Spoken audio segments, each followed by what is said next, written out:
selamat sore untuk kita semua. Sore. Kami di sini dari kelompok 6 akan mempresentasikan dari hasil diskusi kami dari judul kami, yaitu teknik mengelola kelas yang efektif. Adapun pengertian pengelolaan kelas ialah perencanaan, penciptaan, pengorganisasian, pengendalian, serta pemeliharaan suasana lingkungan belajar agar kegiatan belajar berlangsung efektif. Menurut para ahli, pengelolaan kelas meliputi upaya guru menyusun prosedur, memfasilitasi interaksi, menjaga kedisiplinan, serta mengatasi hambatan belajar.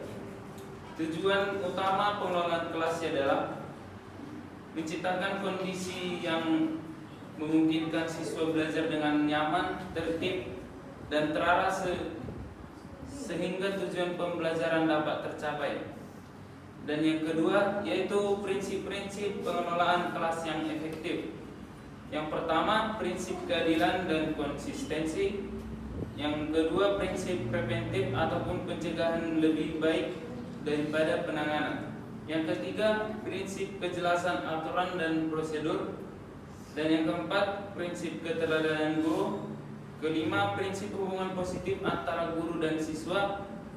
Dan keenam, prinsip motivasi dan penguatan positif. Berikutnya, teknis mengelola kelas yang efektif akan dibacakan oleh Endita.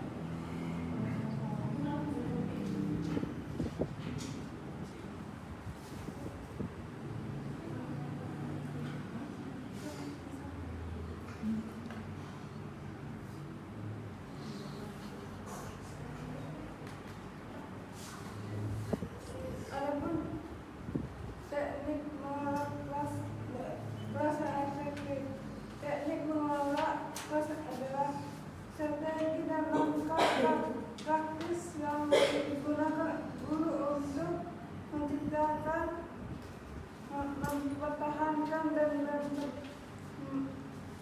memberikan suasana belajar yang produktif. Teknik pengelolaan kelas dapat digolongkan ke dalam teknik preventif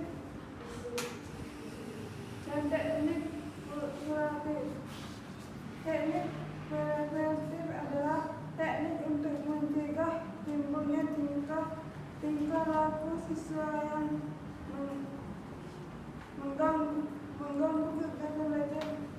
Sedangkan teknik kuratif adalah teknik untuk mengurangi tingkah laku siswa yang mengganggu kegiatan belajar mengajar. 1. Teknik preventif yang dapat digolongkan ke dalam teknik preventif adalah 1. Sikap terbuka, 2. Sikap menerima dan menghargai, 3. Sikap empati, 4.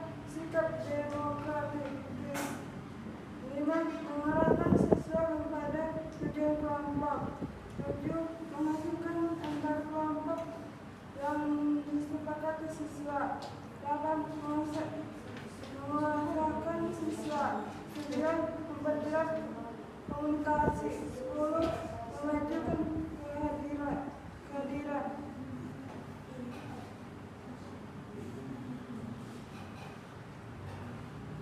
2. Teknik kuratif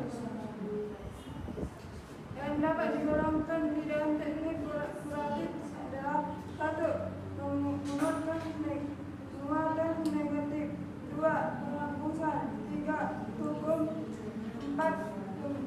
Membicarakan, 5. Bersikap masa boleh terhadap pembelajaran, 6.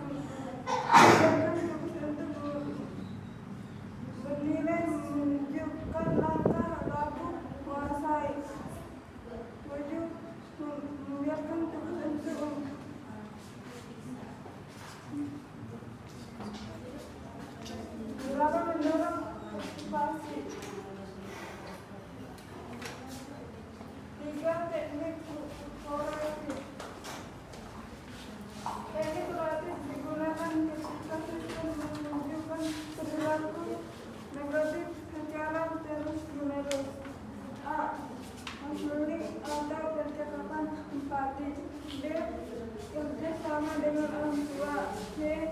pemberian konsekuensi yang edukatif. D. Pencatatan perilaku. 4. Teknik pemberdayaan dan motivasi siswa. Selain pencegahan dan penanganan, guru perlu memotivasi siswa agar semangat belajar. A. Menciptakan iklim belajar positif. B. Mengelola waktu secara efektif. C. Memberikan kebebasan bergerak.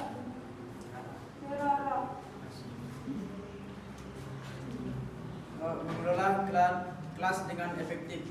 Guru yang telah memiliki jam mengajar cukup lama tidak banyak mengalami kesulitan dengan mengelola kelas waktu berlangsungnya proses pembelajaran. Berbeda dengan guru baru yang belum memiliki jam mengajar yang banyak. Kebanyakan di antara mereka masih mencari bentuk atau pola dengan mencontoh gurunya yang mereka sukai pada waktu mengajar. Tidak terlintas di benaknya bahwa yang dihadapi ini bukan dirinya pada waktu dahulu. Akibatnya proses interaksi belajar mengajar yang dikembangkan terkesan fotokopi, terutama guru yang memiliki pengetahuan didaktik metodik pengajaran yang minim. Pada lembaga-lembaga kursus peluang terjadi serupa ini sangat besar karena para instrukturnya kebanyakan tidak memiliki latar belakang pendidikan atau pengelolaan kelas sesuai dengan asas didaktik. Akhirnya proses interaksi belajar mengajar yang dikembangkan penuh sesak dengan transfer pengetahuan, minim transfer kepribadian. Akibat lanjut kelas menjadi tempat pengembangan bencana, bukan tempat berinteraksi. Namun demikian ada sejumlah rambu-rambu umum yang dapat dilakukan acuan baik pada konsep pengajaran maupun pendidikan. Yang pertama,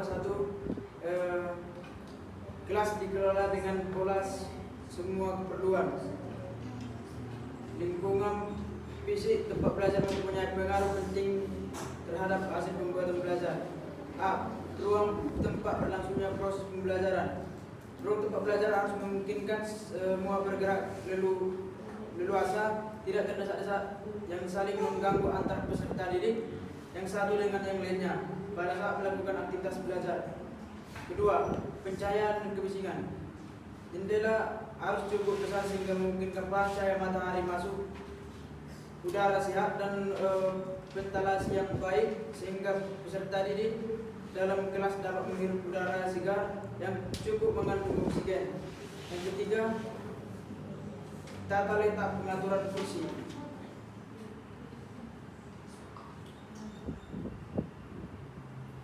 Dalam mengatur tempat duduk yang penting dalam memungkinkan terjadinya tatap muka. Dengan demikian guru sekaligus dapat mengontrol tingkah laku peserta didik. Pengaturan tempat duduk akan mempengaruhi kelancaran pengaturan proses pembelajaran. Beberapa pengaturan tempat duduk diantaranya berbasis belajar, pengelompokan terdiri atas 8-10 orang, setengah lingkaran.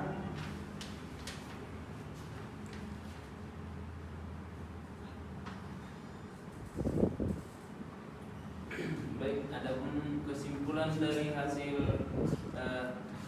diskusi kami atau presentasi kami ialah teknik mengelola kelas yang efektif merupakan kemampuan yang harus dimiliki guru untuk membuat kelas nyaman untuk pembelajaran siswa. Adapun pengelolaan kelas yang ada di dalam guru ialah langkah-langkah yaitu sebagai preventif, intervensi, dan korektif yang dilakukan dengan sistematis sehingga tercapailah kenyamanan di dalam ruangan kelas. Baik, terima kasih atas perhatiannya.